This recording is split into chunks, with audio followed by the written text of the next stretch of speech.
tunggal kanthi anggota Nisa, Sita, Eri, Naya, lan Tito badhe presentasi teks pawarta kirab bendera.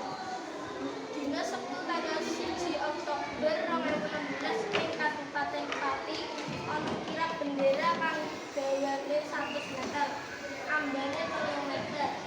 Diarak saka Bloko Stadion Jaya Kusuma.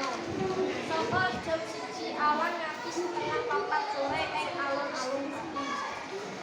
Acara kirab iki diadakake kanggo mangerti dina Kesaktian Pancasila 1 Oktober 2018 lan kanggo bangkitake jiwa nasional pemuda saiki kang arep luntur miturut Ketua Forum Komunikasi Putra Putri Purnawirawan TNI utawa Polri Indonesia FKPPI Pati Endang Sri Wahyuningsih ngaturaken yen dhewekake matur suwun marang para pihak kang melu acara iki. Dhewekake duwé pangarep-arep kegiatan kaya iki diadakake setahun pisan.